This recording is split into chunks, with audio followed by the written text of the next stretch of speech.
ನಮಸ್ತೆ ಸ್ನೇಹಿತರೆ, ಇಂದು ನಾವು 10ನೇ ತರಗತಿಗೆ ಸಂಬಂಧಿಸಿದಂತೆ ಗಾದೆಗಳ ವಿಸ್ತರಣೆ ಬಗ್ಗೆ ನೋಡೋಣ.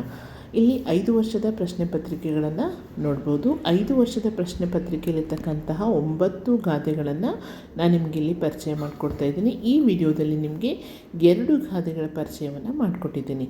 ಯಾಕೆಂದರೆ ಇವು ನಿಮ್ಮ 10ನೇ ತರಗತಿಗೆ 3 ಅಂಕಗಳಿಂದ ಕೂಡಿರುತ್ತೆ. ಸೊ ಹಾಗಾಗಿ ಈ ಒಂದು ಗಾದೆಗಳು ತುಂಬ ಪ್ರಮುಖವಾದ ಸ್ಥಾನವನ್ನು ನಿಮ್ಮ ಅಂಕ ಗಳಿಸುವಲ್ಲಿ ಹೊಂದುತ್ತೆ. ಹಾಗಾಗಿ ಕೆಲವೊಂದು ಗಾದೆಗಳನ್ನು ನಿಮಗೆ ಹೇಳ್ತಾ ಹೋಗ್ತೀನಿ. ಸೊ ಇಲ್ಲಿ ನೋಡಿ, ಗಾದೆಗಳು ಅಂದ ತಕ್ಷಣ ನಾಣ್ಣುಡಿ, ನಾಡನುಡಿ, ಲೋಕೋಕ್ತಿಗಳಂತಲೂ ಕೂಡ ಇವುಗಳನ್ನು ಕರೆಯುತ್ತೇವೆ. ಜನಸಾಮಾನ್ಯರ ಅನುಭವದ ಸಾರವೇ ಗಾದೆಗಳು.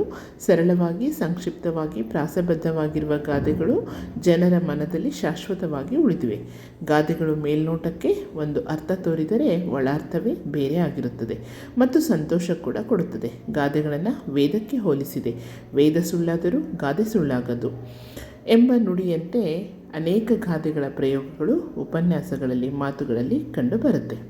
ನೋಡಿ, ಮೊದಲನೇದಾಗಿ ಕಾಯಕವೇ ಕೈಲಾಸ. ದುಡಿಮೆಯೇ ದೇವರು, ಕೈ ಕೆಸರಾದರೆ ಬಾಯಿ ಮೊಸರು ಎಂಬಂತೆ ಈ ಗಾದೆ ವೇದಕ್ಕೆ ಸಮ. ವೇದ ಸುಳ್ಳಾದರೂ ಗಾದೆ ಸುಳ್ಳಾಗದು. ಅಂತಹ ಗಾದೆಗಳಲ್ಲಿ ಈ ಗಾದೆ ಕೂಡ ಒಂದು. ಇಲ್ಲಿ ಬಸವಣ್ಣನವರು ದುಡಿಮೆಯೇ ದೇವರು ಎಂಬ ವಾಣಿ ಜನಪ್ರಿಯವಾಗಿದೆ. ಮಾನವ ಜೀವನದ ಸರ್ವತೋಮುಖ ಅಭಿವೃದ್ಧಿಗೆ ಕಾಯಕ ಅಂದರೆ ಕೆಲಸ, ದುಡಿಮೆ ಅತ್ಯವಶ್ಯಕ. ಇದರಿಂದಲೇ ಬದುಕಿನ ಕಷ್ಟಗಳನ್ನು ಎದುರಿಸಿ ಜೀವನ ಸಾಗಿಸಬಹುದು. ಕಷ್ಟಗಳನ್ನು ಎದುರಿಸಲಾಗದೆ ಓಡುವವನು ಏನನ್ನೂ ಸಾಧಿಸಲಾರ. ನಾವು ಕೈಗೊಂಡ ಕಾಯಕವನ್ನು ಯಶಸ್ವಿಯಾಗಿ ಪೂರ್ಣಗೊಳಿಸಲು ಶ್ರಮಿಸಲೇಬೇಕು. ಅದು ಪ್ರತಿಯೊಬ್ಬ ಮನುಷ್ಯನ ಗುರಿಯಾಗಿರಬೇಕು. ತಾತ್ಕಾಲಿಕ ವೈಫಲ್ಯಗಳಿಂದ ಯಾರೂ ಎದೆಗುಂದಬಾರದು ಎಂಬ ಹಿತನುಡಿ ನಮಗೆ ಮಾರ್ಗದರ್ಶನವಾಗಬೇಕು. ಜೀವನದ ಏರುಪೇರುಗಳು ಸಹಜ. ಮೇಲು ಕೀಳುಗಳು ಮಾನವ ನಿರ್ಮಿತವಾದ ಯಾವುದೇ ಉದ್ಯೋಗವೆಂಬುದು ಹೊಟ್ಟೆಪಾಡಿಗಾಗಿ ಇರುವಂಥದ್ದು. ಹೀಗಾಗಿ ಅವನ ವೃತ್ತಿ ಅವನಿಗೆ ಹೆಚ್ಚೇ ಆಗಿರುತ್ತದೆ. ಯಾವ ವೃತ್ತಿಯ ಬಗ್ಗೆಯೂ ಯಾರೂ ಕೀಳರಿಮೆಯಿಂದ ಕಾಣುವ ಹಾಗಿಲ್ಲ. ಮಾಡುವ ಕೆಲಸದ ಮೇಲೆ ಶ್ರದ್ಧೆ ಇರಬೇಕು, ಸಹನೆ ಇರಬೇಕು. ಅಂದಾಗ ಮಾತ್ರ ಅದರ ಜೀವನದಲ್ಲಿ ಕೆಲಸ, ದುಡಿಮೆಗೆ ತಕ್ಕ ಫಲ ಸಿಕ್ಕೇ ಸಿಗುತ್ತದೆ. ನಮ್ಮ ಕಾರ್ಯದಲ್ಲಿ ನಾವು ದೇವರನ್ನು ಕಾಣಬೇಕು. ನಮ್ಮ ಕೆಲಸದಲ್ಲಿ ಶ್ರದ್ಧೆ ಇರಬೇಕು. ಅದನ್ನೇ ಇಲ್ಲಿ ಸಲ್ಲದವರು ಅಲ್ಲಿ ಸಲ್ಲರು ಎಂಬ ಬಸವಣ್ಣನವರ ಮಾತು ಇಲ್ಲಿ ಅರ್ಥಪೂರ್ಣ ಎನಿಸುತ್ತದೆ.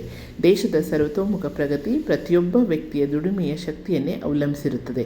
ಸೋಮಾರಿಯ ಮೆದುಳು ದೆವ್ವದ ಕಾರ್ಖಾನೆ ಎಂಬ ಆಂಗ್ಲ ಪದದ ಅರ್ಥ ಇಲ್ಲಿ ಅನ್ವಯಿಸಬಹುದು. ಹಾಗಾಗಿ ಕಾಯಕ ಬಿಟ್ಟು ಮರುದಿನ ಕಪ್ಪರದ ಕಾಯಕವೇ, ಬಕ್ಕು ದುಡಿಮೆಯನ್ನು ಬಿಟ್ಟು ಮರುದಿನ ಭಿಕ್ಷಾಪಾತ್ರೆ ಹಿಡಿಯಬೇಕಾಗುತ್ತದೆ ಎಂಬ ಸರ್ವಜ್ಞನ ವಾಣಿಯು ಇಲ್ಲಿ ಅರ್ಥಪೂರ್ಣವಾಗಿದೆ.